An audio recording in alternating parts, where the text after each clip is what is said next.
আসসালামু আলাইকুম, সবাইকে স্বাগত জানাচ্ছি আমাদের আজকের এই বিশেষ ক্যারিয়ার আড্ডা পর্বে।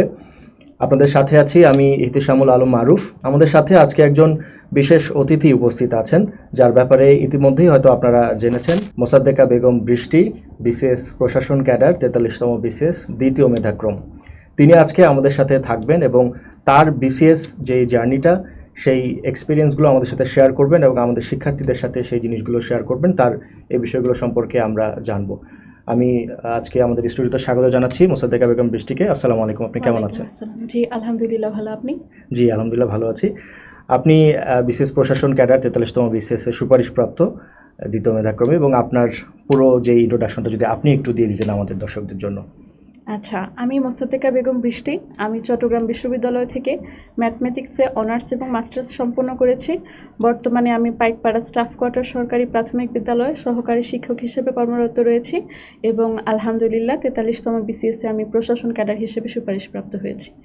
আলহামদুলিল্লাহ, আপনি অলরেডি একটা গভর্নমেন্ট জবের মধ্যেই আছেন এবং আরেকটা খুবই অ্যাট্রাকটিভ একটা জব, যেটা বলা যায় বাংলাদেশের যারা চাকরি প্রার্থী তাদের জন্য বিসিএস প্রশাসন ক্যাডার খুবই একটা প্রথম দিকেই চয়েসে থাকে। বেশিরভাগই তারা অ্যাডমিন ক্যাডার চয়েস দেয় এবং আপনি সেখানে শুধুমাত্র চান্স পেয়েছেন এবং তাই নয়, দ্বিতীয় মেধাক্রম, খুবই ভালো একটা আপনার অর্জন।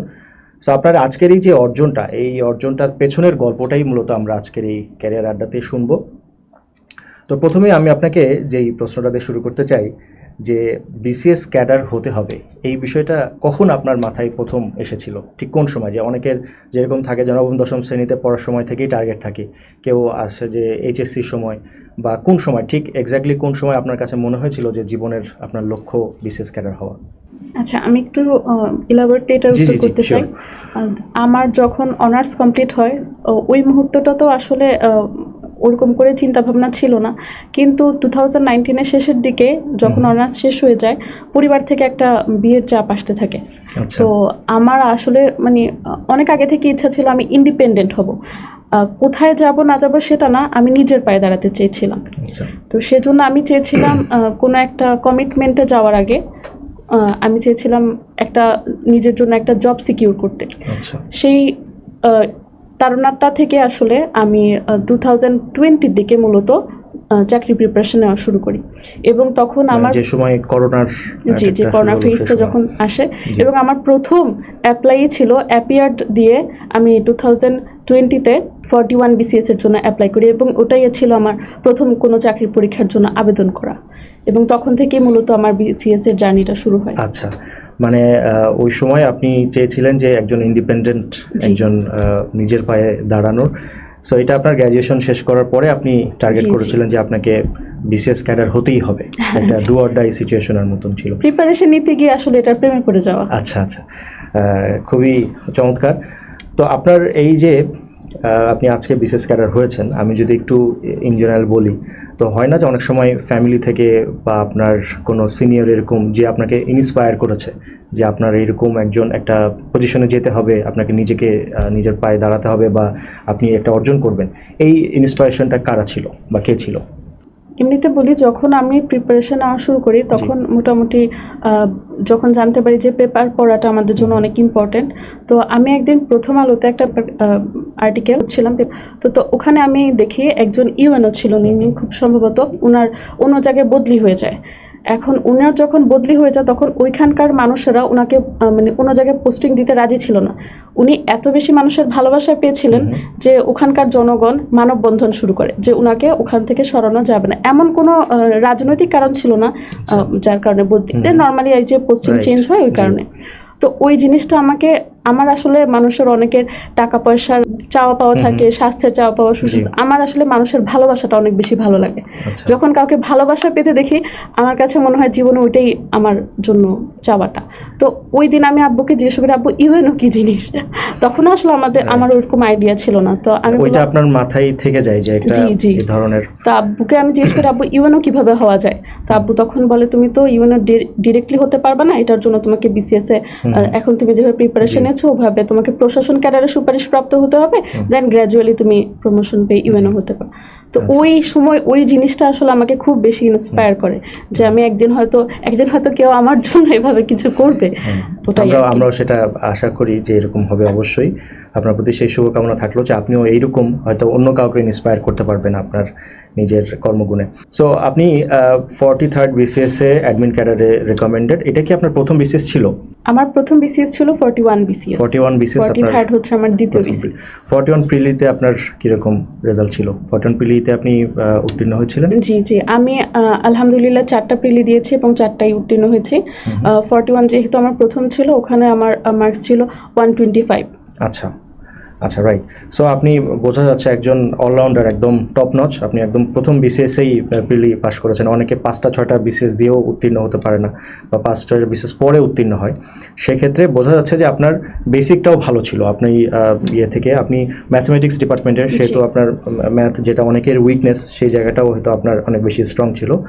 সো আজকে আপনার এই প্রিলির এক্সামের কথা শুনবো, কিভাবে প্রিলির প্রিপারেশন নিয়েছিলেন, রিটেনের প্রিপারেশন, ভাইবার প্রিপারেশন, এবং আপনার কাছ থেকে কিছু টিপস সাজেশনস আমরা শুনবো, যেটা আমাদের শিক্ষার্থীদের জন্য এবং ইউজারদের জন্য অনেক বেশি হেল্পফুল হবে আমরা আশা করছি। আচ্ছা, বিসিএস ক্যাডার হওয়ার পরে লাইভ এমসিকিউ গ্রুপে আপনি একটা পোস্ট দিয়েছিলেন আপনার এক্সপিরিয়েন্স বা আপনার সার্বিক যে অনুভূতিটা শেয়ার করে।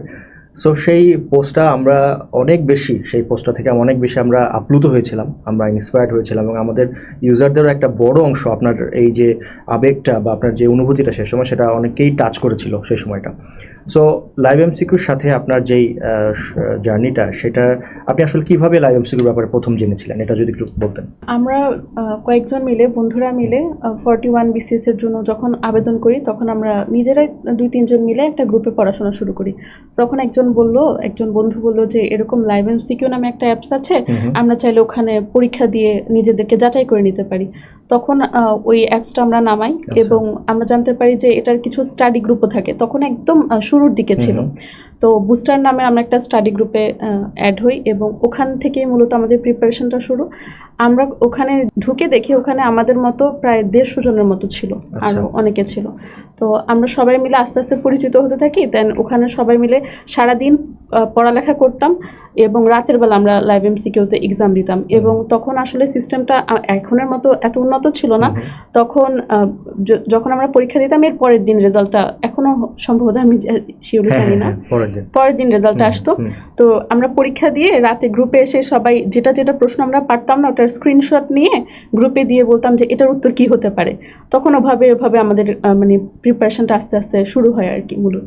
আচ্ছা, তো লাইভ এমসিকিউ অ্যাপের সাথে আপনি আপনার বন্ধুদের মাধ্যম দিয়ে জানতে পারলেন, এবং পরবর্তীতে আপনি হচ্ছে যে বুস্টার গ্রুপের সাথে আপনি ইনভলভ ছিলেন। সো আপনি লাইভ এমসিকিউ ছাড়া ওই সময় কি আর অন্য কোনো অফলাইন বা অন্য কোনো কোচিং বা অন্য কোনো জায়গা থেকে কি আপনি ইনভলভ ছিলেন, না শুধু লাইভ এমসিকিউ? না ভাইয়া, আমার প্রিলির পুরো জার্নিটা শুধুমাত্র লাইভ এমসিকিউতে ছিল, এবং এটা আমি সবাইকে বলে বেড়াই। আমার এমন হয়েছে যে আমি প্রচুর মানুষকে লাইভ এমসিকিউর ব্যাপারে বলি, জুনিয়র বা ফ্রেন্ড সার্কেল। যখন আমি নিজে উপকৃত হই একটা জিনিস থেকে, আমার ভেতরে কাজ করে যে অন্যদেরকেও আমি বলি, তারাও যদি কিছু উপকৃত হয়। এবং এমনও হয়েছে যে আমি এতজনকে এটা বলতাম, ওনারা ভাবতো আমি কি এটার সাথে ইনভলভ কিনা, আমি কেন এটা প্রচার করছি। আসলে ওরকম কিছু ছিল না, আমার ভালো লাগা থেকে আসলে আমি মূলত এটা শেয়ার করতাম। রাইট। সো আপনি লাইভ এমসিকিউ ব্যবহার করে নিজে উপকৃত হয়েছিলেন, সেজন্যই আপনার প্রয়োজন যারা কাছের তাদেরকে আপনি সেটা জানাতেন। সো আপনি অলরেডি বললেন যে আপনি গ্রুপে করতেন, আপনারা ডিসকাস করতেন, পরীক্ষা দিতেন। সো আরেকটু যদি আপনি ডিটেইলসে বলতেন আমাদের যারা নতুন ইউজার তাদের জন্য, যে লাইভ এমসিকিউ অ্যাপটা থেকে কিভাবে একজন ইউজার সবচেয়ে বেশি উপকৃত হতে পারে, বা এটাকে কিভাবে সে সবচেয়ে বেশি কাজে লাগাতে পারে তার প্রিপারেশনের জন্য। আচ্ছা, প্রথমে বলি, যখন প্রথম দিকে আমরা একজন স্টুডেন্ট যখন বিসিএস এর জন্য প্রিপারেশন নেওয়া শুরু করে, বিসিএস এর সিলেবাসটা বলেন অথবা পড়ার জিনিসগুলো এত ভাস্ট, আসলে একজন স্টুডেন্টের পক্ষে বা নিউ কামারের পক্ষে সবকিছু অ্যানালাইসিস করা অনেক টাফ হয়ে যায়। তখন আমাদের জন্য আমি যে সুবিধাটা ফেস করেছি বা যেটা আমার জন্য কাজে দিয়েছে, সেটা হচ্ছে লাইভ এমসিকিউই আমার হয়ে কাজগুলো করে দিয়েছিল। তারাই রুটিনগুলোকে ভাগ করে একটা সাবজেক্টকে এতটা ভাগ করে প্রতিটা ছোট পার্টে এক্সাম নেওয়া। যেমন আমার নিজে থেকে না কোনো রুটিন করতে হয়নি যে আমি আজকে এই টপিক পড়বো, কালকে ওই টপিক পড়বো, আমার এরকম কোনো কিছু ছিল না। লাইভ এমসিকিউতে সাপ্তাহিক এক্সাম হতো, ডেইলি এক্সাম হতো। এই ধরনের এক্সামগুলোতে আমি জাস্ট ওই রুটিনগুলো বেস করে আজকে যেহেতু এই টপিকের উপর এক্সাম, আমি আজকে এই টপিকটুকু শেষ করব। এই সপ্তাহে যদি এই সাবজেক্টের উপর এক্সাম হয়, আমি এই সাবজেক্টটা শেষ করব। তো আমি ওভাবেই মূলত প্রিপারেশন নিয়েছিলাম। রিসেন্টলি কিছুদিন আগে আমার একটা জুনিয়র আমাকে বলে যে আপু, আমি এত বিশাল সিলেবাস, আমি এটাকে কিভাবে পড়বো বুঝতে পারি না। তা আমি বললাম, তুমি লাইভ এমসিকিউ নামা, ওখানেই তো রুটিন করে দেওয়া আছে, তুমি জাস্ট ওদের রুটিন অনুযায়ী পরীক্ষা দাও। আর লাইভ এমসিকিউ একটা সুন্দর জিনিস কি, আপনার টোটাল সিলেবাসটা রাউন্ড হয়, রাউন্ডলি ঘুরতে থাকে, চক্রাকারে ঘুরতে থাকে। আপনি একটা জিনিস যদি ওদের মতো করে লাইভ এমসিকিউর মতো করে পড়া শুরু করেন, একটা সময় গিয়ে আপনার সিলেবাসটা শেষ হবে এবং পুনরায় আপনি আরেকবার, এমনও অনেকে হয় শুরু বা শেষ বলে কিছু নেই, আপনি যে কোনো সময় আপনি জাস্ট আপনাকে এতটুকু নিশ্চিত করতে হবে যে আপনি ফাঁকিবাজি করছেন না। এখন আপনি মনে করেন আপনি পড়ছেন, আজকে পড়লেন, কালকে ইচ্ছা হলো না, পড়লেন না, 3-4 দিন পরে আবার পড়তে বসলেন, তো ওই 3-4 দিনে যেই রুটিনটা স্কিপ হয়ে গেছে, ওইটা কিন্তু আপনার ঘাটতি, এবং ওইটার কারণে আপনার সিলেবাসের ওই অংশটুকু কিন্তু পড়া হবে না। আমার ক্ষেত্রে যেটা হয়েছিল, আমি যেহেতু আমার জন্য ডু অর ডাই সিচুয়েশন ছিল, আমি কন্টিনিউয়াসলি চেষ্টা করেছি ওদের সাথে সিলেবাসটাকে সম্পূর্ণ করা। এবং আরেকটা জিনিস অনেকে যেটা ফেস করে সেটা হচ্ছে, যারা প্রথম মনে করেন আপনি এটা ফার্স্ট রাউন্ড, আপনার ফার্স্ট রাউন্ড চলছে, আপনি যখন ফার্স্ট রাউন্ডে পড়বেন, আজকে যেই টপিকের উপর এক্সাম, ওই দিনের মধ্যে না ওই টপিকটা শেষ করা সম্ভব হয় না। অনেক ক্ষেত্রে এটা অনেক বিশাল হয়ে যায়। তো অনেকে বলে, আপু এভাবে তো দেখা যাচ্ছে আমি রাতে এক্সাম দিচ্ছি, 30টা কোয়েশনের মধ্যে আমি 10টাও ভালো করে পারলাম না। আমার কথা হচ্ছে, এটা তোমার ফার্স্ট রাউন্ড দেখে তুমি 10টা পারছো না, তুমি এই রাউন্ডটা কমপ্লিট করে যখন সেকেন্ড বারে যাবে, তখন তোমার রিভিশন পর্যায়ে চলতে থাকবে, দেখা যাবে সেম টপিকে যখন তোমার এক্সাম হবে, তুমি তখন 20টা কোয়েশ্চেন পারবে। তো এটা হচ্ছে প্রথমবার আপনি যখন পড়বেন, আপনার কান্না আসবে, আপনি কান্না করে তারপর আবার পড়তে বসেন, ওইটাই হচ্ছে আমার সাজেশন। সো এইখানে একটা বিষয় যদি আপনাকে আমি জিজ্ঞাসা করি, যে প্রিলিতে তো আসলে আমাদের দেশে 3 লাখ 4 লাখ পরীক্ষা দেয়, এবং এখন যেটা শোনা যাচ্ছে হয়তো আবেদনের বয়সটাও বাড়াতে পারে, সো হয়তো পরীক্ষার্থীর সংখ্যা আরও বাড়তে পারে, অনেক বেশি কম্পিটিটিভ এই এক্সামটা। সো কম্পিটিটিভ একটা এক্সামের প্রিপারেশন নেওয়ার জন্য একটা বেস্ট ওয়ে হতে পারে যে যারা রিয়েল ক্যান্ডিডেট তাদের সাথেই আমি পরীক্ষা নিচ্ছি। সো এই সুযোগটা কিন্তু আপনি লাইভ এমসিকিউ আপনাকে করে দিচ্ছে, যে তাদের সাথে আপনি আপনার অবস্থানটা বুঝতে পারছেন যে আপনি কত পার্সেন্টের মধ্যে আছেন, 10%, 20% না কোথায় আছেন। সো এটা একটা গুরুত্বপূর্ণ হতে পারে। এবং আরেকটা জিনিস যেটা আপনাকে আমি জিজ্ঞাসা করতে পারি, যে যারা একজন ধরেন নতুন প্রিপারেশন নিচ্ছেন এবং এই কম্পিটিটিভ এক্সাম এত বিপুল সংখ্যক ক্যান্ডিডেটের মধ্যে, শর্টকাট কোনো ওয়ে আছে কিনা, যে এত দিনের মধ্যে পড়লেই হবে বা এতদিন পড়লে হবে, এরকম কিছু কি আপনার কাছে কি মনে হয়, যে লাইভ এমসিকিউ অ্যাপ ব্যবহার করে হোক বা যেভাবে হোক, কোনো শর্টকাট বলে কিছু আছে কিনা বিশেষ প্রিপারেশনের ক্ষেত্রে? একটা কথা যেমন প্রচলিত আছে, সাকসেসের কোনো শর্টকাট নাই, আপনাকে হার্ডওয়ার্ক করতেই হবে, ওইটা যেমন সত্য, সাথে এটাও সত্য যে এই শর্টকাট যেমন নাই, কিন্তু আপনাকে এখানে হেল্প করতে পারে কিছু জিনিস। এখানে লাইভ এমসিকিউ আপনার হেল্পলাইন হিসেবে এখানে আপনার কাজ করবে। আপনাকে সাকসেসের জন্য কষ্ট করতেই হবে, আপনি যাই ফলো করেন, যাই ইউজ করেন না কেন, আপনার কষ্ট আপনাকে করতেই হবে। জাস্ট আপনাকে এখানে হেল্প লাইন হিসেবে লাইভ এমসিকিউ বা অন্যান্য যদি কোনো প্ল্যাটফর্ম থেকে থাকে সেগুলো আপনাকে, মানে আমি যে জায়গাটা স্কিপ করে যাচ্ছি ওইটা আমার ঘাটতি থেকেই যাবে আসলে, এবং শর্টকাট আসলেই সাকসেসের কোনো শর্টকাট থাকে না। কিন্তু আপনি যেমনটি বলছিলেন যে আপনার নিজের রুটিন করতে হয় নাই, আপনাকে একটা টিউটরের মতন বা একজন দেখা যাচ্ছে যে ক্লোজ বড় ভাইয়ের মতন আপনাকে পুরো জিনিসগুলোকে গাইড করেছে লাইভ এমসিকিউ অ্যাপ থেকে। এবং আপনি যে সময় ইউজ করছিলেন সেটা মনে হয় 2020 বা সেই সময়। এখন কিন্তু লাইভ এমসিকিউ অ্যাপটা আরও বেশি আপডেটেড হয়েছে, এবং আগে মনে হয় ভিডিও ক্লাস ছিল না, এখন ভিডিও ক্লাস, লেকচার এবং আমাদের আরও অনেক ফিচারগুলো আছে। সো এরপরে আপনাকে আমি যে জিনিসটা একটু জিজ্ঞাসা করব, যে আপনি কোন বইগুলো আসলে প্রিলির সময় পড়েছিলেন, বা প্রিলি রিটেন পুরো সময়টাতেই কোন বইগুলো আপনাকে বেশি হেল্প করেছিল? যেহেতু আমাদের বিসিএস এর সিলেবাসটাতে মোটামুটি 10টা সাবজেক্ট বলা যায় যদি আমি ধরি, এবং এখানের সাবজেক্টগুলোর মধ্যে আমার স্ট্রং জোন যেহেতু ম্যাথমেটিক্স ছিল, আমার ওরকম ম্যাথমেটিক্সের জন্য প্রিপারেশন নিতে হয়নি আলহামদুলিল্লাহ। প্রিভিয়াস যে ইয়ার কোয়েশনগুলো ছিল বা জব সলিউশন, ওখান থেকে আমার ম্যাথমেটিক্সের এটা ওভারকাম হয়। আচ্ছা। আর এমনিতে ইংরেজিতেও আমার মোটামুটি, ইংরেজি আমার প্রিয় সাবজেক্ট, সেই হিসেবে আমার এটা খুবই ভালো লাগে ওখানেও। কিন্তু একটা জিনিস কি, ইংরেজিতে আপনার ভোকাবুলারিটা স্ট্রং হওয়া খুব জরুরি ছিল। আমি ইংরেজিতে গ্রামার পোর্শনের আমার তেমন প্রিপারেশন নিতে হয়নি আলহামদুলিল্লাহ, যেহেতু ছোটোবেলা থেকে গ্রামারটা অনেক স্ট্রং জোন আমার।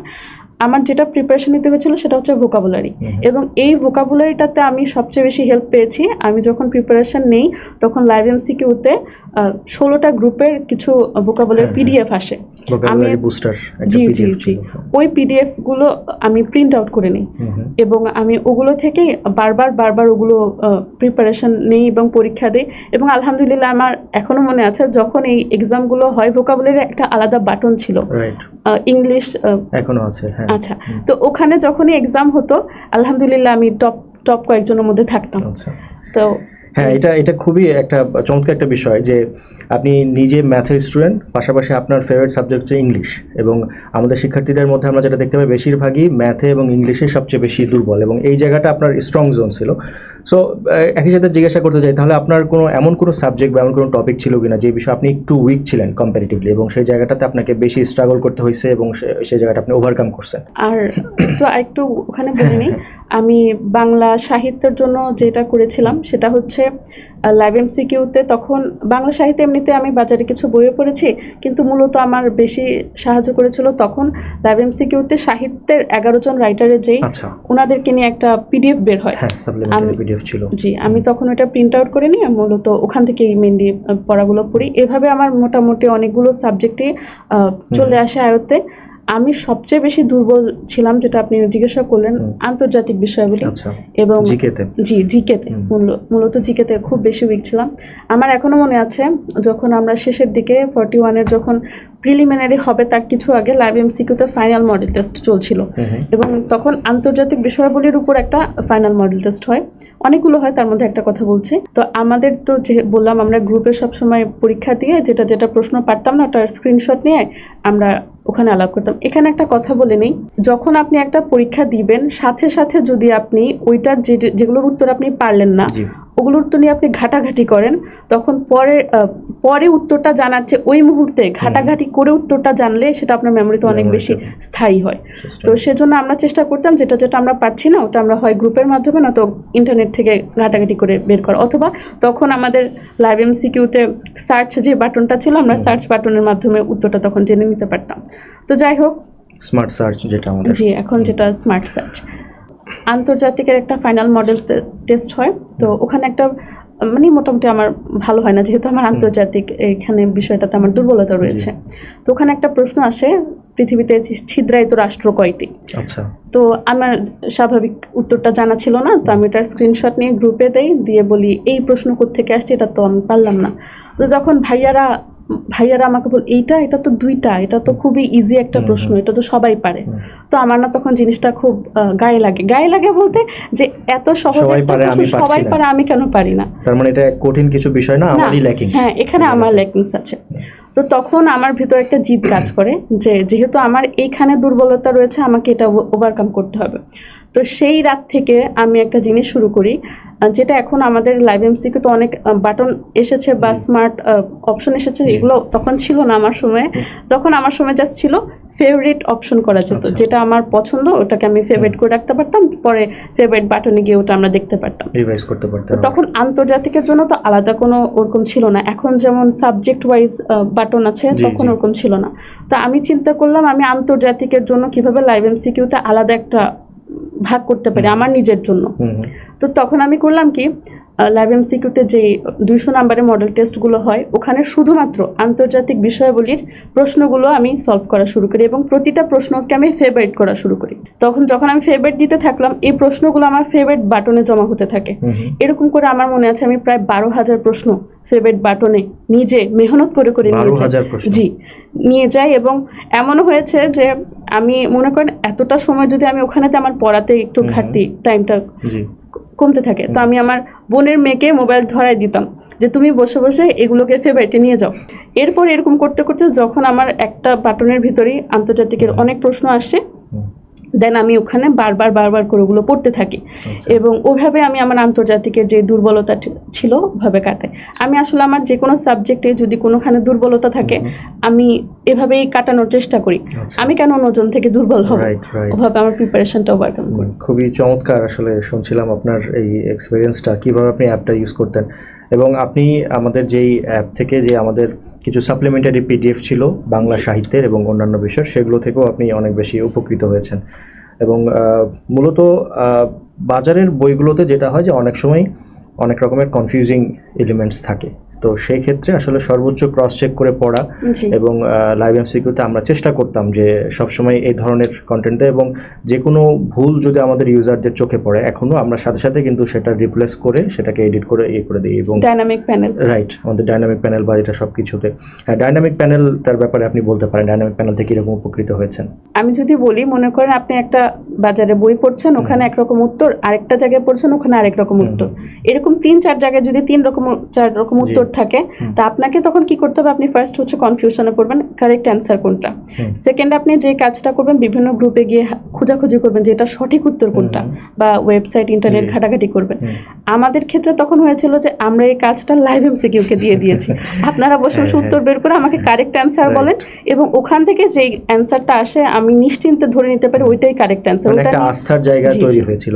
স্বাভাবিকভাবে যেটা হয় যে আপনি যদি ফার্স্টে গুগলে সার্চ করেন বা উইকিপিডিয়াতে কনফিউজিং তথ্য আসাটা স্বাভাবিক। যেমন ন্যাটোর মহাসচিব গতকাল কেউ একজন চেঞ্জ হয়েছে ফর এক্সাম্পল, কিন্তু ওয়েবসাইট হয়তো এখনও চেঞ্জ করে নাই, তো এখন আপনি ওইটাই দেখছেন, পরীক্ষাতে ওইটাই পড়ে যাচ্ছেন। সো ডাইনামিক প্যানেলটার আসলে উদ্দেশ্যটা ছিল এইটাই যে যখন যেই চেঞ্জগুলো হচ্ছে সাথে সাথে সেটা আমরা আমাদের ইউজারদেরকে জানিয়ে দিচ্ছি। এটা আমি একটা জিনিস বলি, আমি কোন একটা জানি জব এক্সামে বিদ্যুৎ মন্ত্রীকে এটার প্রশ্ন এসেছিল, তো আমি নেট থেকে মানে গুগল থেকে যেটা পেয়ে গিয়েছিলাম বিদ্যুৎ মন্ত্রী ওনার নামই দিয়ে এসেছিলাম, তা আমি তো খুব খুশি, আমি তো সঠিক উত্তর দিয়ে এসেছি। বাসায় এসে জানতে পারি উনি আগের জন, নতুন আরেকজন এসেছে। হ্যাঁ, এটা অনেক সময় এটা হওয়া স্বাভাবিক। এই জন্য আমরাও আমাদের ইউজারদেরকে বলি যে আপনি গুগল সার্চ করে বা উইকিপিডিয়া থেকে কোনো তথ্য গ্রহণ করেন না, এবং বাজারের বইগুলো আপনাকে ক্রস চেক করে নিতে হবে যে কোন সংস্থার কতজন সদস্য, এগুলো রেগুলার কিন্তু আপডেট হচ্ছে, একটা ডাইনামিক ইনফরমেশন এগুলো। সো আপনার স্ট্রং সাবজেক্ট এবং আপনার উইক জোন এটার ব্যাপারেও আমরা জানলাম, আপনি কিভাবে কোন বইগুলো পড়তেন। এটা দৈনিক কতক্ষণ পড়াশোনা করা উচিত আপনার কাছে মনে হয় সাফল্য পাওয়ার জন্য প্রিলিমিনারির আগে একজন ক্যান্ডিডেটের? এটা ভাইয়া ম্যান টু ম্যান ভ্যারি করে। রাইট, আপনি কতক্ষণ পড়তেন? আমার আসলে শুরু থেকে যেহেতু ডু অর ডাই সিচুয়েশন ছিল, আমার অবস্থা এমন ছিল যে আমাকে 41-এই ক্র্যাক করতে হবে প্রিলিটা। তো আমি তখন থেকেই 41 থেকে আমি 8-9 ঘন্টা করে ডেইলি পড়তাম, কিন্তু এটা পরবর্তীতে আরো বেড়ে যায়, অনেক বেড়ে যায়। 8-9 ঘন্টা তো অনেক, তার সাথে আরো বেড়েছে, পাশাপাশি আপনার বেসিকটাও ভালো ছিল, আমরা যেটা বুঝতে পারছি। আমি আরেকটা জিনিস এখানে একটু সংযুক্ত করতে চাই। আমি যখন প্রিপারেশন প্রিলির জন্য মূলত প্রিপারেশন নিয়েছিলাম, তখন আমি প্রচুর টিউশন করতাম। আচ্ছা। হ্যাঁ, যেহেতু আমি বলেছিলাম আমার ইন্ডিপেন্ডেন্ট ভালো লাগে, এমন না যে আমার ফ্যামিলি ব্যাকগ্রাউন্ড এরকম না, আমার সবসময় নিজের আর্নিং থেকে কিছু করতে, কাউকে খুশি করতে ওভাবে ভালো লাগতো। তো ওই কারণে আমার প্রচুর টিউশনি করা হতো। তো যখন আমি প্রিপারেশন নেওয়া শুরু করি, শেষের দিকে যখন আমার প্রিলি কাছাকাছি চলে আসে, তো তখন আমার টিউশনি কয়েকটা ছিল। শেষের দিকে আমার 4-এর একটা বাচ্চা, হয়তো আমি নতুন, আমি কখনো এত ছোট বাচ্চা পড়াই না, বাট একজনের রিকোয়েস্টে পড়াই, 4-এর একটা বাচ্চাকে পড়াচ্ছিলাম। প্রিলি তখন খুব কাছাকাছি চলে আসে, তো আমি যখন পড়াতে যেতাম সবাই বলতো, বন্ধু বান্ধবরা যে ছোট ছোট ওই যে হাতে করে নোট নিয়ে যায়, ওকে পড়ানোর মাঝখানে তুমি একটু চোখ বলে নিবা। তো আমি করতাম, 2-1 দিন এরকম করতাম। পরে মনে হতো আমি তার সাথে অন্যায় করছি। তার বাবা মা আমার জন্য, আমাকে তার জন্য ঠিক করেছে 2 ঘন্টা যদি আমি তাকে পড়াই, আমার উচিত ছিল 2 ঘন্টায় তার দিকে মনোযোগ দেওয়া। তা আমি যদি 15-20 মিনিট আমার এখানে দেই, আমার মনে হতো যে আমি হয়তো তার সাথে অন্যায় করছি। তো আমি তখন ভাবতাম, অন্য যারা প্রিপারেশন নিচ্ছে এমন কাউকে যদি আমি ধরি যে টিউশনি করাচ্ছে না, সে তাহলে আমার চেয়ে 2 ঘন্টা বেশি পড়ছে। তা আমি শেষের দিকে করলাম কি, সব ছেড়ে দিলাম, সব বাদ, এবার আমি শুধু প্রিপারেশন নিব এরকম। আর যেটা বললেন কত ঘন্টা করে প্রিপারেশন, যেহেতু আমি চট্টগ্রাম বিশ্ববিদ্যালয়ে পড়েছি, স্বভাবত আমি বুয়েটে চান্স পাইনি এবং চুয়েটেও চান্স পাইনি। তো আমার মাথায় সবসময় থাকতো বুয়েটে চান্স পাইনি, চুয়েটে চান্স পাইনি এ ধরনের, বা মেডিকেলে, তার মানে হচ্ছে নিশ্চয়ই তারা আমার চেয়ে মেধাবী, আমার মনে হতো। হ্যাঁ, তো আমার মাথায় সবসময় কাজ করতো তারা আমার চেয়ে মেধাবী, তারাও যেই পরীক্ষায় অ্যাপিয়ার হচ্ছে আমিও সেম পরীক্ষায় অ্যাপিয়ার হচ্ছি, তার মানে হতে পারে যেহেতু তারা আমার চেয়ে মেধাবী, তারা আমাকে টপকায় যাবে বা তারা আমার চেয়ে ভালো করবে। তো আমি এমন কি করতে পারি যে আমি তাদেরকে টপকাতে পারবো? আমার মাথায় সবসময় কাজ করতো মেধাকে যদি কোনো কিছু টপকাতে পারে সেটা হচ্ছে মেহনত। রাইট। তো আমি সেজন্য এমনভাবে পড়তাম, যদি তাদের কোনো একটা টপিক পড়তে 2 ঘন্টা লাগে, আমি সেখানে 4 ঘন্টা দিতাম, 3 ঘন্টা দিতাম তাদের সমান করার জন্য, আর বাকি 1 ঘন্টা দিতাম তাদেরকে ওভারকাম করার জন্য। মানে আমি চাইতাম না যে আমি তাদের সমানে থাকবো, তাদেরকে, কারণ কম্পিটিটিভ এক্সাম, তাদের সাথেই টক্কর দিয়ে আমাকে উপরে উঠতে হবে। তো আমি সেভাবেই প্রিপারেশনটা নিতাম। জি, অ্যাপারেন্টলি যেটা বোঝা যাচ্ছে যে বুয়েট বা চুয়েটে চান্স না পাওয়াটা আপনার জন্য বেটার হয়েছে সেই দিক থেকে। তবে আমরা মনে করি যে আসলে মেধাবী প্রতিষ্ঠান না, যে কোনো জায়গাতেই সবাই তো বুয়েটে পড়বে না বা সবাই ঢাকা বিশ্ববিদ্যালয়ে পড়বে না, এবং মেধাবী যে কোনো জায়গাতেই মানুষ মেধা দিয়ে করতে পারে। এবং পরিশ্রম, আপনি যেটা বলেন এটাই ইম্পর্টেন্ট, যে পরিশ্রমটাই হচ্ছে সবচেয়ে গুরুত্বপূর্ণ ব্যাপার। লাইভ এমসিকিউ আপনি অ্যাপটা কীভাবে ব্যবহার করেছিলেন এবং অন্যান্য সার্বিক বিষয় নিয়ে আমরা জানলাম। এবার আমরা একটু পরবর্তী বিষয়গুলোর দিকে যাই। তবে তার আগে আরেকটা বিষয়, যে আপনি যেটা ইতিমধ্যেই চলে আসছে, বাট তারপর আমি আরেকটু জিনিসটাকে করি, যে অনেকেই মনে করেন যে শুধু শর্টকাটে পড়তে চান বা ডিপ লার্নিংয়ে যেতে চান না প্রিলিমিনারি এক্সামের আগে। সো আপনার কাছে এটা কি মনে হয় যে এটা কতটুকু আসলে ডিপ লার্নিংয়ের প্রয়োজনীয়তা আছে প্রিলি ক্র্যাক করার জন্য, বা পরবর্তীতে প্রিলির পড়াটাকে রিটেনের পড়ার সাথে একসাথে এটাকে কম্বাইন করা যায় কিনা? আপনার কাছে কি মনে হয় ডিপ লার্নিংয়ের ব্যাপারটা? আমার কাছে ভাইয়া 2টা জিনিস মনে হয়। একটা হচ্ছে ডিপ লার্নিং অবশ্যই দরকার, এবং সেটা কেন দরকার একটু করে বলি। যখন আপনি কোনো একটা জিনিস মানে কোনো একটা টপিকে পড়ছেন, কোনো একটা প্রশ্নের উত্তর পড়ছেন, আপনি যদি শুধু ওইটার উত্তর পড়েই চলে যান, হ্যাঁ, তখন আপনার ওইটা সম্পর্কে বিস্তারিত ধারণাটা আসে না। কিন্তু লাইভ এমসিকিউতে যেমন দেখবেন প্রতিটা প্রশ্নের উত্তরে ব্যাখ্যা থাকে, এবং ব্যাখ্যাগুলোতে 4টা যে অপশন ছিল, 4টা অপশনকেই এক্সপ্লেন করা হয়। যেটা সঠিক সেটা কেন সঠিক, এবং যেটা সঠিক নয় সেগুলো কেন সঠিক নয়, এই ধরনের। এর পাশাপাশি প্রশ্নটা সম্পর্কিত আরও কিছু এক্সট্রা তথ্য সেখানে থাকে। আমি প্রিপারেশনের সময় অনেকে আমাকে বলতো যে আপু, এক একটা প্রশ্নের ব্যাখ্যাই থাকে প্রায় 1 পৃষ্ঠা করে, এগুলো কি আসলে পড়া সম্ভব, বা পড়লেও আমরা তো এত কিছু মনে রাখতে পারবো না। আমার জিনিসটা হচ্ছে, আমরা সব কিছু যে মুখস্থ করার জন্য পড়বো তা না। আপনি যখন একটা প্রশ্নের ব্যাখ্যাগুলো পড়বেন, এমন না যে আপনার প্রতিটা লাইন মুখস্থ থাকবে, বাট ওই কনসেপ্টটা আপনার মাথায় থেকে যাবে, বা ওই ওভারঅল আইডিয়াটা আপনার মাথায় থাকবে। তো এটা কোথায় হেল্প করে আমি বলি, যখন আমরা চাকরির পরীক্ষায় দেই, চাকরির পরীক্ষাগুলোতে অপশন থাকে 4টা।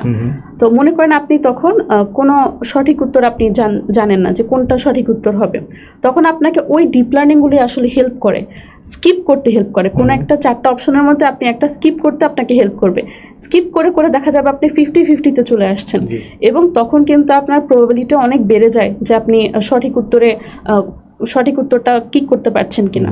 তো এজন্য ডিপ লার্নিংটা অনেক ইম্পর্টেন্ট।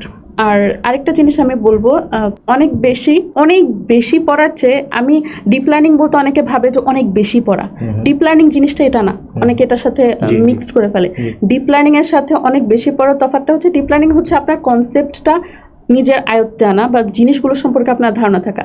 আবার অনেকে এটা ডিপ লার্নিংয়ের সাথে এটাকে মিক্সড আপ করে অনেক বেশি পড়ে ফেলে। অনেক বেশি পড়ে ফেললে হয় কি, দেখা যায় পরীক্ষাতে আপনি একটা প্রশ্ন পেলেন যেটার উত্তর আপনি জানেন যে আপনি এই প্রশ্নটা পড়েছিলেন, কিন্তু আপনি 4টা অপশনের মধ্যে উত্তরকে মনে করতে পারছেন না যে সঠিক উত্তর কোনটা। এটা হচ্ছে যে আপনি অনেক বেশি পড়ে ফেলে এবং সেটা রিভিশন না দিতে থাকবে, তখন আপনার উত্তরগুলো ভাষা হবে। এটার চেয়ে আপনি যতটুকু পড়ছেন সেটাকে বারবার করে পড়ুন। রাইট, চমৎকার। আরেকটা বিষয় সেটা হচ্ছে যে কম্পিটিটিভ এক্সামের প্রিপারেশনটা কম্পিটিটিভ এক্সাম দিয়ে আপনি নিতে পারছেন, এটা একটা ব্যাপার। যে আপনি যেটা বলছিলেন যে আপনার চেয়েতেও অন্যরা যারা এগিয়ে আছে তারাও তো বিশেষ পরীক্ষায় অংশ নেবে, সো তাদেরকে টপকিয়ে আপনাকে এখানে চান্সটা পেয়ে নিতে হবে। এখানে একটা বড় অংশকে এলিমিনেট করে দেওয়া হয় প্রথমেই। সো এইখানে এই প্রতিযোগিতামূলক পরীক্ষার মধ্য দিয়ে পরীক্ষাতে অংশগ্রহণ করে প্রিপারেশন নেওয়াটা, এইটার আপনি কিভাবে আপনাকে হেল্প করেছিল বা আপনি এটাকে কি চোখে দেখেন? আমি যখন আপনার নিজের অবস্থানটা তো আপনি বুঝতে পারছেন যে আসলে আপনি কোথায় আছেন রিয়েল ক্যান্ডিডেটদের সাথে এক্সাম। জি, আপনি যখন এমনিতে নর্মালি প্রিপারেশন নেবেন, তখন প্রিপারেশনটা আপনি আপনার সাথেই নিচ্ছেন। আপনি কতটুকু পড়ছেন, বা আপনি আপনাকে আজকে হয়তো 2 ঘন্টা পড়ছেন, কালকে 3 ঘন্টা, এরকম করে নিজের সাথে একটা জিনিস, হ্যাঁ, কম্পিটিশন।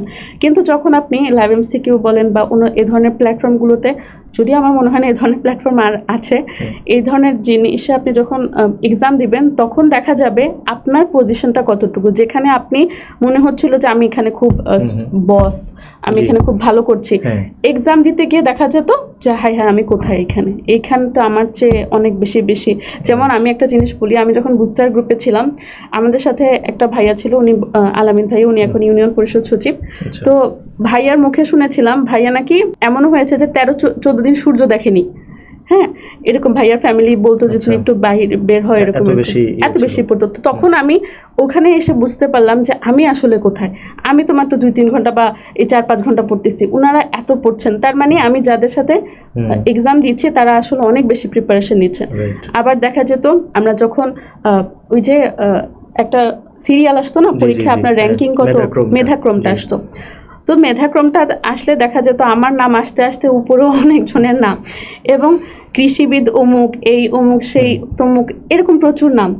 আমার নাম আস্তে আস্তে আমার ওখানেই ডিপ্রেশন চলে আসতো যে আমি কোথায়, এই মুহূর্তে আমি কোথায় আছি। এই জিনিসগুলো আপনি দুইভাবে নিতে পারেন, একটা হচ্ছে আপনি হতাশ হয়ে পড়া ছেড়ে দিতে পারেন, আরেকটা হচ্ছে আপনি আপনার পড়া বাড়াতে পারেন। আমি পড়া বাড়ানোর পক্ষে ছিলাম, এবং আমি আমার পরবর্তীতে পড়া নামটা আপনার শুরুর দিকেই ছিল। শুরুর দিকে ছিল। আমি আরেকটা ঘটনা বলি। আমি যখন বুস্টারে গ্রুপে প্রথম আসি, তো আমি তো নতুন ঢুকেছি, আমাকে তখন তেমন কেউ চিনতো না, কিন্তু আমি আবার একটু বেশি বাচাল বলেন বা একটু চঞ্চল বলেন, তা আমার স্বভাবটাই হচ্ছে এমন যে আমাকে সবাই চিনে, আমার স্কুল কলেজ ভার্সিটি সবাই আমাকে এক নামে চিনে। তো বুস্টার গ্রুপে আমাকে তখন তেমন কেউ চিনে না। তা আমি চিন্তা করলাম আমি কিভাবে আমাকে চিনাতে পারি। এক হচ্ছে আমি কথা বলে চিনাতে পারি, আরেক হচ্ছে আমি আমার মেধা দিয়ে অথবা আমি আমার কাজ দিয়ে চিনাতে পারি। তো 2-1 দিন আমি করলাম কি, একটু অবজার্ভ করলাম, দেন দেখলাম ওখানে কয়েকজন আছে প্রচণ্ড মেধাবী। তো আমি এরপর টার্গেট করলাম যে আমাকে যদি চেনাতে হয় সেটা আমি আমার কাজ দিয়ে চেনাবো। এরপরেই তার 1 সপ্তাহের মধ্যে লাইভ এমসিকিউতে ইংলিশ লিটারেচারের উপর একটা এক্সাম ছিল। তা আমি একটা সপ্তাহ, বিশ্বাস করবেন না, আমার জানটা দিয়ে ইংলিশ লিটারেচার কমপ্লিট করার, মানে একটা টপিক কমপ্লিট করার ট্রাই করি, যে টপিকের উপর এক্সামটা ছিল। এবং আলহামদুলিল্লাহ পরীক্ষা হয়। আমি ওই পরীক্ষাটাতে আমার এখনো নাম্বারটা মনে আছে, 92.5 পাই 100-তে। এবং আমাদের বুস্টার গ্রুপে ফাহাদ ভাইয়া ছিল, যিনি ওই মুহূর্তে, এখন উনি এনএসআইতে আছেন, তো যিনি ওই মুহূর্তে অনেক টপার ছিল বলতে গেলে। তো ভাইয়ার আমার ফার্স্ট মেসেজটা মনে পড়ে, এই মেয়েটাকে 92.5 লিটারেচারে মানুষ কিভাবে পায়। তো ওই জিনিসটা আমাকে না খুব বেশি ইন্সপায়ার করে যে আসলে আমি আমার কাজ দিয়ে মানুষকে আমার সম্পর্কে জানাতে পারি। রাইট, শুনছিলাম আসলে খুবই ইন্টারেস্টিং আপনার এই পুরো যেই আমাদের অ্যাপ ইউজার এক্সপিরিয়েন্সটা বা আপনার পুরো পড়াশোনার এক্সপিরিয়েন্সটা, এটা আসলে খুবই গুরুত্বপূর্ণ। অনেকেই প্রথম পরীক্ষা দিতে গিয়ে দেখা যাচ্ছে পাশ করতে পারছে না, হতাশ হয়ে যায়, কিন্তু আসলে লেগে থাকলে যে এই জিনিসটা আর কিছুই না, মানে এখানে প্রথম ফেল করাটা কোনো ব্যাপার না। আপনি যদি রেগুলার পড়েন, পড়াশোনা করেন, একসময় এটা ওভারকাম করতে পারবেন। সো আমরা পরবর্তী প্রশ্নগুলোতে যাব, আমরা রিটেন এবং ভাইবার ব্যাপারও আপনার কাছ থেকে জানবো। আচ্ছা, আমরা এতক্ষণ প্রিলির বিভিন্ন বিষয়, প্রিলিমিনারি এক্সামের প্রিপারেশন কীভাবে নিয়েছেন এই বিষয়গুলো জানলাম আপনার কাছ থেকে। অনেক কিছু ইন্টারেস্টিং আসলে এখানে আমরা জানতে পারলাম, আমাদের দর্শকরাও নিশ্চয়ই অনেক কিছু এখান থেকে পজিটিভলি নিতে পারবেন। তো এবার একটু রিটেন এক্সামের দিকে যাই, যে আপনার রিটেন এক্সামটা কেমন হয়েছিল বা কতদিন আপনি প্রিপারেশন নিয়েছিলেন, রিটেন এক্সামের প্রিপারেশনের যেই খুঁটিনাটি বিষয়গুলো যদি একটু আমাদেরকে বলতেন। প্রিলির জন্য যেভাবে আমার হেল্পলাইন হিসেবে লাইভ এমসিকিউ ছিল, আসলে রিটেনের জন্য আমি ওরকম করে কোথাও ওই সময় লাইভ রিটেনটা ছিল না আসলে, সত্যি কথা ওইভাবে ছিল না, ডেভেলপ হয়নি। তো তখন আমি একটা প্ল্যাটফর্মের হেল্প নিই এবং ওখানে রিটেন এক্সাম দিই। মূলত আমার রিটেন এক্সাম দেওয়া হয় আসলে, আর প্রিপারেশনটা হচ্ছে মূলত নিজেরই প্রিপারেশন নেওয়া। রিটেন প্রিপারেশন আমি নিজেই নিয়েছি। এবং যখন আমার যেহেতু প্রথম লিখিত ছিল 41-এর লিখিতর সাথে আমার একটা ঝামেলা হয়ে যায়, যে তখন আমার মাস্টার্সের এক্সামটাও একসাথে চলে আসে। মানে আমার মাস্টার্সের এক্সাম যেদিন, মানে এমনও গিয়েছে যে একই দিনে 2 জায়গায় এক্সাম ছিল। তো তখন আমার এটা নিয়ে একটা দুবিধা আসে যে আমি মাস্টার্স দিব নাকি লিখিত দিব। তখন আমার একজন ম্যাডাম ছিলেন, শ্রদ্ধেয় মিশা ম্যাম, উনি আমাকে বলেন যে বৃষ্টি, তুমি আজকে হোক কালকে হোক ক্যাডার তুমি হবাই, তুমি একটু মাস্টার্সটা দাও, ব্যাচের সাথে মাস্টার্স কমপ্লিট করে ফেলো, না তো তুমি পারবে না। তো আমি প্রথমে বুঝিনি যে এটাই হয়তো আমার জন্য ভালো হবে, তাও উনি যেহেতু বলেছেন আমি ওটাই শুনেছি। এবং ওইটা করতে গিয়ে দেখা যায় যে আমার 41-এর লিখিত প্রিপারেশনটা একটু হ্যাম্পার হয়। আচ্ছা, মানে পরীক্ষা কি আপনি দিয়েছিলেন লিখিত পরীক্ষা? লিখিত পরীক্ষা আমি একটু বলি, আমি 2টো পরীক্ষা দিয়েছিলাম শুধু। এবং তৃতীয় নাম্বার থার্ড পরীক্ষাটা ছিল আন্তর্জাতিক বিষয়াবলী, এবং ওই আন্তর্জাতিক বিষয়াবলী পরীক্ষা দেওয়ার আগের রাতে আমি ট্রমাটাইজড হয়ে যাই। আসলে আমার প্রিপারেশনটা যেহেতু টপ নচ ছিল না, এবং আমি ছোটবেলা থেকে অনেক বেশি কম্পিটিটিভ। আমার বাসার সবাই বলতো যে তুমি এটা তো সামান্য একটা এক্সাম, পরীক্ষায় ফেল করলে কি বা হবে, কিন্তু জানি না এটা উত্তুক্তি হবে কিনা, ছোটবেলা থেকে ফেলের অভিজ্ঞতাটা না থাকাতে আমার ভিতরে এত ভয় কাজ করে যে আমি যদি ফেল করি তাহলে কি হবে। প্রিপারেশনটা আপনার কাছে আপনার না হওয়ার কারণে আপনি নার্ভাস হয়ে যাই, এবং যে কারণে আমার 41 লিখিত কমপ্লিট করা হয়নি, আমি শুধু 2টো দিয়েছিলাম। এরপর এটা স্কিপ করি এবং 43-এ আমি ভালোভাবে প্রিপারেশন নিয়ে 43-এ পরীক্ষায় অ্যাপিয়ার করি, দেই। এবং অনেকে জানেন কিনা জানি না, এতদিনে অনেক জায়গায় এটা শুনেছেন হয়তো, 43তম বিসিএসে আমার সাথে একটা দুর্ঘটনা ঘটে। সেটা হচ্ছে যেদিন 43তম বিসিএসে লিখিত পরীক্ষা, প্রথম লিখিত পরীক্ষা ছিল, তার আগের দিন ভোর 4টার দিকে আমি সেন্সলেস হয়ে যাই এবং টাইলসে পড়ে আমার মাথার এখানে একটু করে এভাবে করে কেটে যায়, এবং সাথে সাথে আমাকে ইবনে সিনা কল্যাণপুরে নিয়ে যাওয়া হয়, হসপিটালাইজ করা হয়।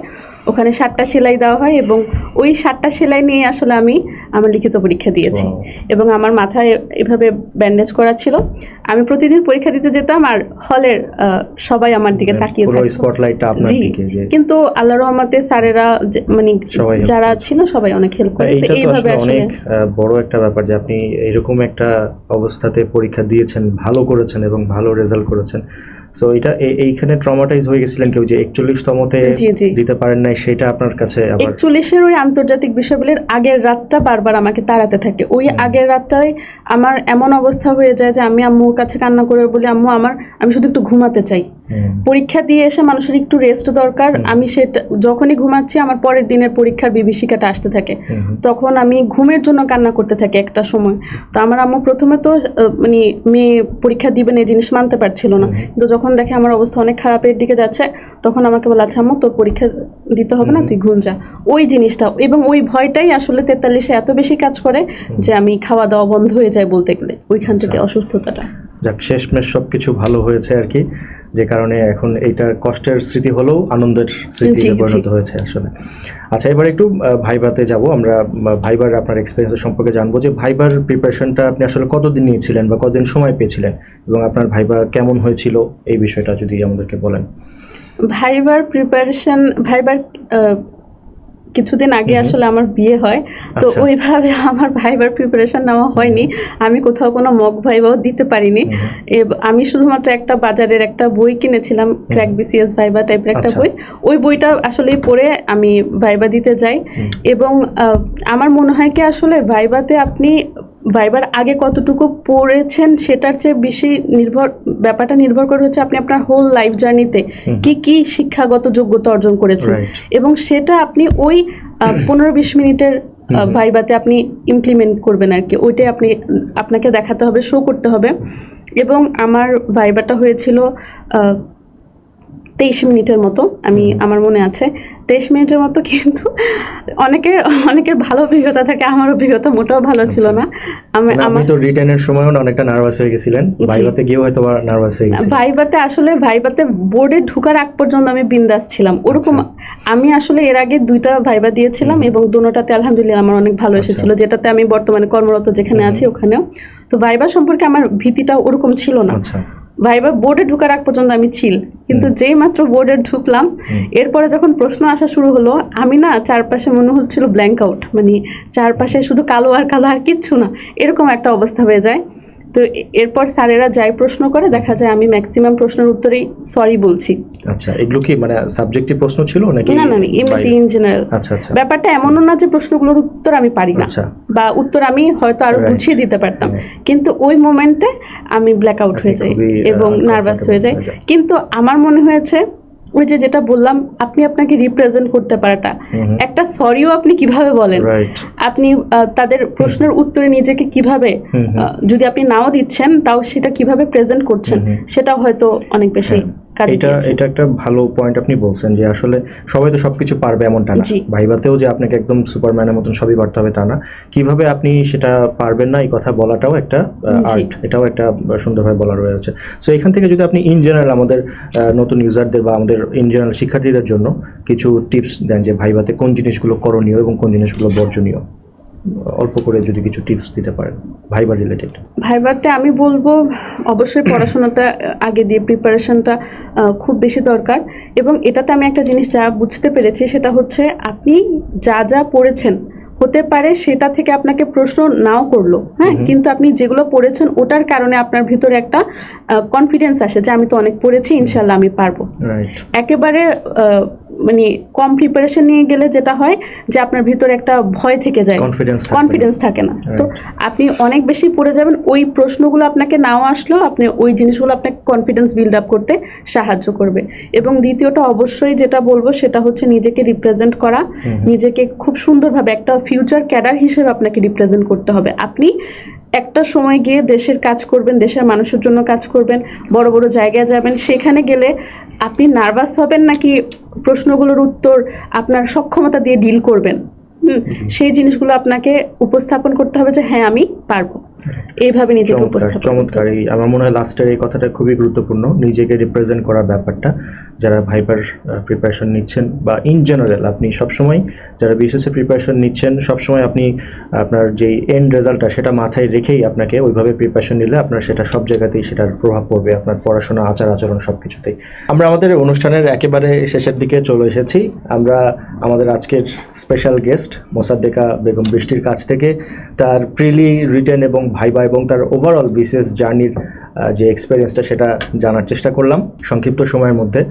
তো শেষে আমি আরেকটা বিষয় জানতে চাইবো যে বিসিএস একটা অনেক লম্বা একটা জার্নি।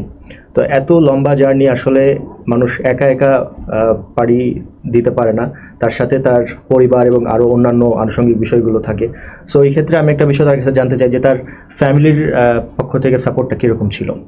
আসলে বিসিএসটা এত লম্বা একটা জার্নি, শুধু লম্বা বলবো না, দীর্ঘ 4-5 বছরের মতো। এবং এই এত লম্বা একটা জার্নিতে আসলে নিজের একার পক্ষে পুরো পথটা পাড়ি দেওয়া সম্ভব হয় না। সেক্ষেত্রে আমি বলবো শুরু থেকে, আমি যেহেতু বলেছি আমি একটা সিচুয়েশন করেই আসলে প্রিপারেশনটা নেওয়া শুরু। প্রথম দিকে একেবারে শুরুর দিকে ফ্যামিলির মানুষেরা হয়তো বুঝে উঠতে পারেনি যে আসলে আমি এই ক্ষেত্রটাতে এত ভালো করতে পারি। তো যখন আমি প্রথম প্রিলি পাস করি, এরপর থেকে আস্তে আস্তে সবার মনে একটা আশা জাগে যে হ্যাঁ ও হয়তো সামনের পথটুকু পাড়ি দিতে পারবে। এবং তার জন্য আমার আব্বু আম্মু যথেষ্ট সাপোর্ট করে। এবং আমি বলবো যে আমি যেহেতু আমার মায়ের বাড়িতে ছিলাম, তখন আমার বিয়ে হয়নি, একটা মেয়ে হিসেবে ঘরের কিছু কাজ থাকে, দায়িত্ব থাকে, স্বাভাবিক মেয়ে হিসেবে। কিন্তু আমি না ওই কাজটুকু আমার আব্বু আমাকে করতে দেয়নি, সব কাজে। এমনকি আমার এখনো মনে আছে ওষুধ খাওয়ার জন্য যে পানি আমার আব্বু আমাকে খাবার টেবিলে দিয়ে যেত। আমার আম্মু করতো কি, 3 বেলা যদি ভাত যেটা সেটা আমার টেবিলে দিয়ে যেত যে তোমার উঠতে হবে না, তুমি এখান থেকে খাও, এই ধরনের সাপোর্ট। এবং আমি একটা জিনিস বলি, আমি 4টা বিসিএস পরীক্ষায় প্রিলিমিনারিতে অংশগ্রহণ করেছি, কিন্তু লিখিত আমি দিয়েছি শুধুমাত্র একটা, 43তম বিসিএস। বাকি 3টা লিখিত আমি প্রত্যেকটা লিখিত ছেড়ে দিয়েছি, হ্যাঁ। এবং ওই যে ছেড়ে দেওয়া বলতে ওখানে মানে আমি তো ভয়ের কারণে ছেড়ে দিয়েছি, নার্ভাস, কিন্তু আমার মা যে কষ্টটা পেয়েছে এবং কষ্টটা পেয়েও মেয়েকে সাপোর্ট দেওয়ার যে ব্যাপারটা, ওইটা আমার আম্মু আসলে আমার জন্য প্রচুর কষ্ট করেছে, সেটা আসলে আমি বলে শেষ করতে পারবো না। এবং এই পুরো জার্নিটাতে আর সবচাইতে একদম শুরু থেকে পরিবার তো আসলে সাপোর্টটা পরিবার পেয়েছে যখন থেকে তারা বুঝতে শুরু করেছে যে মানে আসলে আমি এই জার্নিটা কমপ্লিট করতে পারি। কিন্তু যেই মানুষটা একদম শুরু থেকে আমার সাথে ছিল সেটা হচ্ছে আমার হাজব্যান্ড। একেবারে শুরু থেকে সেই বলেছিল যে তুমি নিজেই কিছু একটা করতে পারবে এবং তুমি এটা শেষ পর্যন্ত অ্যাচিভ করতে পারবে। শুরু থেকে শেষ পর্যন্ত যে আমার সাথে ছিল তার অবদানটুকু আসলে না বললে না। এবং এর বাইরে আমার আপু, আমার ভাই। আমি একটা জিনিস বলি, একটা সময় আসে যখন আমি বলেছি আমি টিউশনি ছেড়ে দিই এবং চাকরির, এটা আমি আপনাদের সবাইকে যারা এখন প্রিপারেশন মাত্র শুরু করছেন বা টিউশনি করছেন, টিউশনির টাকাটা শুধুমাত্র যেখানে সেখানে খরচ না করে চাকরির আবেদন করার জন্য জমাতে থাকেন। একটা সময় আপনারা চাকরির আবেদনের টাকাটাতে ওখানের জন্য টাকা দিতে দিতে এক সময় দেখবেন আপনি নিঃশেষ হয়ে যাবেন, তাও আপনার আবেদনের টাকা কমপ্লিট করা শেষ হবে না। ওই সময়টুকুতে আমার আব্বু আম্মু থেকেও যখন একেবারেই নেওয়া শেষ হয়ে যায়, তখন আমার আপু এসে আমাকে খুব সাপোর্ট করে যে তোমার যেখানে যেখানে যত টাকা লাগবে আমি দিচ্ছি, তুমি পরীক্ষা দাও। তো ওইরকম করে পরিবারের আসলে অবদান বলে শেষ করা যাবে না। এখানে প্রতিটা মানুষ, বন্ধু বান্ধব বলেন। আরেকটা জিনিস বলি, আমি যখন প্রিপারেশন নিতাম তখন আমার এমনও হয় যে আমার বান্ধবীরা কোথাও ঘুরতে যাচ্ছে বা কারো বিয়েতে যাচ্ছে, আমি কোথাও যেতাম না, হ্যাঁ, কিন্তু তারা বুঝতো যে আমার ভিতরে একটা কষ্ট যে আমি যেতে পারছি না। তারা আমার বেস্ট ফ্রেন্ডরা, আমার 5টা বেস্ট ফ্রেন্ড, ওরা করতো কি আমার বিল্ডিংয়ের নিচে এসে আমাকে হাই দিয়ে যেত, ফোন দিয়ে বলতো তুই একটু বাইরে আয়, আমার সাথে একটু হাই দিয়ে যেত। আমি 4 তলা থেকে বারান্দায় এসে ওদেরকে হাই দিয়ে আবার ভিতরে ঢুকে যেতাম। মানে এই যে সাপোর্টটুকু, আমার মন ভালো করা, আমার যাতে আমি এই জার্নিটুকুতে মানে কমপ্লিট করতে পারি, হ্যাঁ, প্রিপারেশন ইয়েটা পুরো সবাই অনেক সাহায্য করে। এটা আসলে একার পক্ষে সম্ভব ছিল না। আসলেই বাংলাদেশের বিসিএস জার্নিটা অনেক একটা লম্বা এবং কঠিন জার্নি। সেই ক্ষেত্রে একজন মেয়েদের পার্সপেক্টিভ থেকে এটা সেক্ষেত্রে এই ডিফিকাল্টিসটার পরিমাণটা আরও বেড়ে যায়। সো যেমনটি আপনি বলছিলেন যে আসলে আপনার ফ্যামিলি থেকে অনেক বেশি সাপোর্ট ছিল, আপনার বাবা মায়ের, আপনার হাজব্যান্ডের, এবং এই সাপোর্টটার আসলে না থাকলে একজনের জন্য এটা খুবই কঠিন হয়ে যায়। সো আমরা আমাদের অনুষ্ঠান শেষ করব। শেষ করার আগে আপনার কাছ থেকে যদি আপনি ইন জেনারেল আরেকটু যদি আপনি অ্যাডভাইস বা আমি যদি বলি টিপস, যারা নতুন প্রিপারেশন নিচ্ছে তাদের ক্যারিয়ার গঠনমূলক বা ক্যারিয়ার সংক্রান্ত, যে কিভাবে তাদের প্রিপারেশন নেওয়া উচিত, কিভাবে নিজেদেরকে তৈরি করা উচিত বা গোল সেট আপ কীভাবে করা উচিত, এই বিষয়ে যদি একটু সংক্ষেপে বলতেন। আমি প্রথমে বলবো, যখন কেউ চাকরির প্রিপারেশন নিতে শুরু করবেন, সবাই যেদিকে যাচ্ছে সেদিকে ধাবিত হবেন না। সবাই বিসিএস অ্যাপ্লাই করছে, আপনিও বিসিএস অ্যাপ্লাই করবেন তা না। আপনি আগে দেখবেন যে বিসিএস এর জন্য যেই সাবজেক্টগুলো আপনি ওখানে কীরকম, আপনি কি এটা ক্র্যাক করতে পারবেন কিনা। যদি না পারেন, আপনি আপনার জোনের যদি কোনো সেক্টর থেকে থাকে ওখানে অ্যাপ্লাই করবেন। এটা হচ্ছে একটা কথা। দ্বিতীয়ত হচ্ছে, আপনি চাকরির প্রিপারেশন নেওয়ার সময় এমনভাবে প্রিপারেশন নেবেন যে আপনি প্রথমেই যাতে জিনিসটা ক্র্যাক করতে পারেন। একটা সময় আমরা যেহেতু মানুষ, একটা সময়ে আমাদের মেমোরি আস্তে আস্তে ধীরে ধীরে ডাল হতে শুরু করে। আপনি শুরুতে যদি স্ট্রং প্রিপারেশন নেন, সেই প্রিপারেশনটা আপনার 3-4 বছর বলেন, অথবা 3-4 বিসিএস এ যদি আমি ধরি, তাহলে কয়েকটা বিসিএস পর্যন্ত আপনার শুরুর প্রিপারেশনটাই আপনাকে হেল্প করবে। এবং আপনি কিন্তু একবারই ভালো মতন প্রিপারেশন নেওয়ার সময় পাবেন। পরের ক্ষেত্রগুলোতে কিন্তু ভালো প্রিপারেশনের সময় থাকে না, সেটা রিভিশনের সময় থাকে। তো যেটা করবেন সেটা হচ্ছে প্রথমবারে সলিড প্রিপারেশন নেবেন, যাতে সেগুলো আপনাকে আপনার গোল পর্যন্ত নিয়ে যেতে পারে। আর যদি বলি প্রিলির জন্য, তাহলে একটা শর্টকাট বলবো, মোবাইল থেকে দূরে থাকবেন, সোশ্যাল মিডিয়া থেকে দূরে থাকবেন, সব কিছু থেকে। আমি একটা জিনিস, ছোট্ট একটা জিনিস বলি। আমি যখন রিটেনের প্রিপারেশন নিচ্ছিলাম, আমি এটা কয়েক জায়গায় বলেছি, রিটেনের প্রিপারেশন নিচ্ছিলাম, তখন একটা বিকেলবেলা আমি যেহেতু দরজা জানালা বন্ধ করে পড়তাম, শুধু পর্দার ফাঁক দিয়ে বিকেলের কমলা আলোটা আসে, খুবই চমৎকার আলো আসে। তা আমার তখন আইসিটি পড়ছিলাম, হঠাৎ করে কমলা আলোটা দেখে আমার এত সুন্দর লাগে, আমি ভাবলাম যে আমি দরজাটা খুলে একটু বাইরে গিয়ে সন্ধ্যাবেলা টাইমটা এনজয় করি। কিন্তু তখনই আমার মাথায় আসে যে এই টাইমটা আমি যদি এইখানে ইউজ করি, তাহলে হয়তো এটা আমার বেটার কোনো কিছু আমাকে দিবে। তো তখন আমি নিজেকে একটা কথা বলি যে এই অনেকগুলো সুন্দর বিকেল কাটানোর জন্য আমি আজকের বিকেলটা উৎসর্গ করলাম। এটা বলে বিশ্বাস করবেন কিনা জানি না, আমি কান্না করে দিই। মানে আমার কাছে খারাপ লাগতে শুরু করে যে আমি হয়তো এটা উপভোগ করতে পারছি না, কিন্তু আমার ওই জিনিসটার কারণে মনে হয়েছে যে আমি পরবর্তীতে হয়তো এটা সুন্দরভাবে কাটাতে পারবো। তো ওইভাবে আপনি নিজেকে প্রিপেয়ার এমনভাবে করবেন যে আপনার জীবনের একটা বছর যদি আপনি ইনভেস্ট করেন, সেটার সুফলটা আপনি অনেকগুলো বছরে পাবেন। একটা বছর কষ্টে কাটান, সামনের দিনগুলো আপনার জন্য সুন্দর হবে। অসংখ্য ধন্যবাদ আপনাকে। আমি মনে করি যে খুবই গুরুত্বপূর্ণ কিছু কথা বললেন উনি, এবং আমরাও মনে করি যে আপনার একটা বড় উদ্দেশ্য অর্জনের জন্য আপনার ডিটারমিনেশন, অ্যাসপিরেশন, এই জিনিসগুলো থাকা দরকার। এবং লক্ষ্য পানে আপনি এগিয়ে যেতে পারবেন তখনই যখন আপনি একটা ভালো গাইড পাবেন, ভালো আপনার নিজের ডেডিকেশন এবং আপনার নিজের পরিশ্রম থাকবে। সব কিছু মিলেই আসলে আপনি চূড়ান্ত সাফল্যের দিকে অগ্রসর হতে পারবেন। সো আজকে আমাদের এই ক্যারিয়ার আড্ডা প্রোগ্রামে আমরা এরকমই একজন আলোচিত উজ্জ্বল একজন মুখকে নিয়ে এসেছি, একজন মেধাবী মুখকে, যার মাধ্যম দিয়ে আজকে আমরা শুনতে পেলাম যে আসলে তার যেই রিয়েল এক্সপেরিয়েন্সটা কীরকম ছিল তার এই হোল জার্নিটা। আমরা বিশ্বাস করি যে ওনার কাছ থেকে এই কথাগুলো শুনে আমাদের যারা ইউজার আছেন বা নতুন যারা এই প্রোগ্রামটা দেখছেন, বিসিএসের জন্য প্রিপারেশন নিচ্ছেন, তারা সবাই অনেক বেশি উপকৃত হবেন এবং ইন্সপায়ার্ড হবেন তাদের নিজেদের বিসিএস জার্নিটার ক্ষেত্রে বা অন্যান্য ক্যারিয়ারের ক্ষেত্রে। এতক্ষণ আমাদের সাথে থাকার জন্য আপনাদের সবাইকে ধন্যবাদ জানাচ্ছি। বৃষ্টি, আপনাকেও ধন্যবাদ জানাচ্ছি আমাদের সাথে জয়েন করবার জন্য। আজকের অনুষ্ঠান এখানেই শেষ করছি। ক্যারিয়ার আড্ডা, দেখা হবে ক্যারিয়ার আড্ডার অন্য কোনো এপিসোডে। সেই পর্যন্ত সবাই ভালো থাকবেন, সুস্থ থাকবেন এবং পড়াশোনা ও লাইভ এমসিকিউর সাথেই থাকবেন। আল্লাহ হাফিজ। আল্লাহ হাফিজ।